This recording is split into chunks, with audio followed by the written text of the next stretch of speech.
Selamat malam Bapak Ibu, Oma Opa yang terkasih. Salam jumpa kembali dalam acara saya dan PKLU GPIB membaca Alkitab bersama.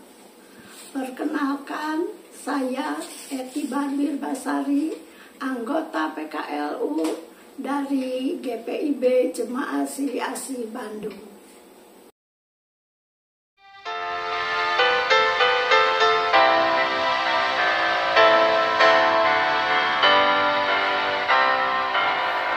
Besarlah kasih Bapakku, selalu melingkupiku, di mana-mana diriku, di asingnya.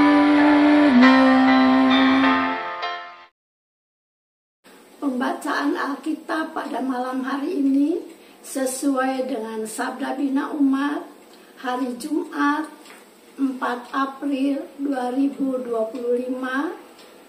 Dan sebelum kita membacanya, mari kita berdoa.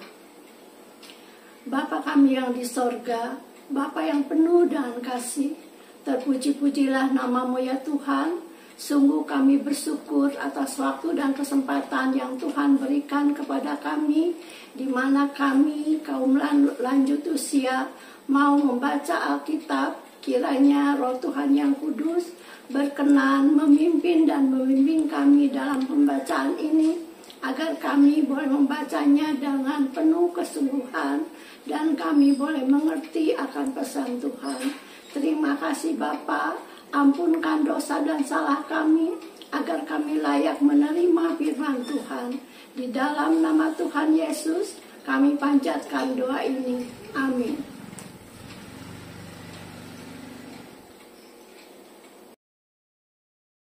Pembacaan Alkitab terambil dari kitab Yoel pasal 2 ayat 23 sampai dengan ayat 27 yang menyatakan, Hei Bani Sion, bersorak-sorailah dan bersukacitalah karena Tuhan Allahmu, sebab telah diberikannya kepadamu hujan pada awal musim dengan adilnya, dan diturunkannya bagimu hujan pada awal dan hujan pada akhir musim seperti semula. Tempat-tempat pengirikan akan penuh dengan gandum, dan tempat-tempat penampungan berkelimpahan anggur dan minyak. Aku akan memulihkan kepadamu tahun-tahun yang hasilnya dimakan habis oleh belalang pindahan, belalang pelompat, belalang pelahap, dan belalang pengerip. Pasukanku yang besar yang kukirim ke tengah-tengah kamu, kamu akan makan sepuasnya dan menjadi kenyang. Dan kamu akan memuji-muji nama Tuhan Allahmu, yang melakukan perbuatan ajaib bagimu. Umatku tidak akan mendapat malu lagi untuk selama-lamanya. Kamu akan mengetahui bahwa aku ada di antara orang Israel. Tuhan Allahmu, tidak ada yang lain. Umatku tidak akan mendapat malu lagi untuk selama-lamanya. Demikianlah pembacaan Alkitab. Mari kita mendengarkan renungannya, yang diberi judul Hati yang Terbuka untuk Kembali. Ayat pembimbing, umatku tidak akan mendapat malu lagi untuk selama-lamanya, dari ayat 27. Oma Opa yang terkasih, kitab Yoel dilatar belakangi oleh berbagai peristiwa bencana alam, kekeringan dan serangan belalang yang melumpuhkan sendi-sendi kehidupan umat Allah di Yehuda. Apa yang menimpa Yehuda ini bagi Allah merupakan kondisi yang tercela dan memalukan. Umat Allah itu mengalami degradasi roh moral spiritual, juga keruntuhan kesejahteraan sosial serta ekonomi. Kasih Allah senantiasa menghendaki dan merancang hidup yang baik, tak tercela, penuh rasa percaya diri dalam iman dan kesetiaan, hidup yang sejahtera. Penuh puji-pujian, subur dan segar adalah rancangannya. Namun ketika perbuatan Umar sampai menyentuh titik kecemburuan sehingga terbit amarahnya, maka Yehuda harus mempertanggungjawabkan semuanya. Ayat-ayat bacaan kita malam hari ini menggambarkan secara rinci nubuat pemulihan yang akan Allah kerjakan bagi umatnya jika bertobat. Hujan akan turun, menghapus kekeringan, membuat tanah kembali subur. Hama belalang berakhir, sehingga panen berlimpah dan tidak ada lagi kelaparan. Umat yang dipulihkan itu akan menyanyikan puji-pujian. Yehuda akan mengalami perlakuan yang menakjubkan dari Allah. Kepercayaan diri Yehuda akan pulih, dan Allah Israel yang esa akan berdiam di tengah-tengah mereka. Allah akan mengembalikan hidup Yehuda menjadi jernih, bersih, berlimpah, dan tidak memalukan untuk selamanya. Kehidupan ini adalah serangkaian pilihan keputusan dengan risiko dan konsekuensi yang perlu pertanggungjawaban. Berhati-hatilah dalam membuat pilihan, karena kita tidak sepenuhnya bisa mengetahui atau memetakan seluas dan sedalam apa kerusakan yang bisa terjadi sebagai dampak keputusan yang ceroboh. Kalaupun pilihan kita salah dan membangkitkan murka Allah, terima konsekuensi dengan penuh tanggung jawab. Segera putar haluan, jumpai Dia dalam dan mohonlah pengampunan, pertobatan sejati, meluluhkan hati Allah yang mengasihi umatnya dengan kasih yang tak terbatas. Demikianlah renungan malam ini.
Mari kita berdoa. Ya Allah Bapa, di dalam nama Tuhan Yesus, tak putus-putusnya kami mengucap syukur atas kasih dan anugerah Tuhan yang tidak berkesudahan di dalam kehidupan kami. Terima kasih Bapa, kami boleh membaca Alkitab serta merenungkannya. Kiranya firman Tuhan yang boleh kami baca itu menjadi suluh dalam perjalanan kehidupan kami. Terlebih bagi kami kaum lanjut usia. Biarlah dalam usia yang sudah lanjut ini, kami tidak terbatas untuk tetap melakukan kegiatan-kegiatan di gereja untuk memuji dan memuliakan nama Tuhan. Serta Tuhan tetap berikan kekuatan, semangat, kesehatan bagi kami lanjut usia dimanapun kami berada. Biarlah kami tetap semangat untuk melakukan tugas dan tanggung jawab kami di dalam menjalani kehidupan ini. Bapa di dalam sorga, kami berdoa untuk Dewan PKLU dengan seluruh anggotanya. Tuhan memberkati Dewan PKLU, biarlah mereka tetap memberikan ide-ide yang baru bagi kami kaum lanjut usia. Terima kasih Bapa. Kami juga berdoa bagi pemerintahan bangsa dan negara kami. Tuhan tolong pulihkan ekonominya, pulihkan keamanannya, agar hidup tentram, nyaman, dan aman boleh dirasakan oleh masyarakat rakyat Indonesia. Bapa di dalam sorga, kami bersyukur untuk segala sesuatu yang boleh Tuhan lakukan di dalam kehidupan kami. Dan sebentar kami akan kembali berbaring untuk beristirahat. Biarlah kami boleh istirahat di dalam dekapan tangan kasih sayang Tuhan, dan kami boleh istirahat dengan nyaman. Terima kasih Bapa. Inilah doa ungkapan syukur dan permohonan kami yang kami naikkan ke hadirat-Mu yang kudus. Bapa, dengar dan sempurnakan doa permohonan kami di dalam anugerah-Mu. Karena kami minta dan kami berdoa hanya di dalam nama Tuhan Yesus, Tuhan dan Juru Selamat kami yang telah mengajar kami berdoa. Bapa kami yang di sorga, dikuduskanlah nama-Mu, datanglah kerajaan-Mu, jadilah kehendak-Mu di bumi seperti di sorga. Berikanlah kami pada hari ini makanan kami yang secukupnya, dan ampunilah kami akan kesalahan kami, seperti kami juga mengampuni orang yang bersalah kepada kami. Dan janganlah bawa kami ke dalam pencobaan, tetapi lepaskanlah kami daripada yang jahat. Karena Engkaulah yang punya kerajaan, dan kuasa, dan kemuliaan, sampai selama-lamanya. Amin. Terima kasih Bapak Ibu, Oma Opa yang diberkati Tuhan, yang boleh mengikuti saya dan PKLU GPIB membaca Alkitab bersama. Selamat beristirahat, Tuhan memberkati.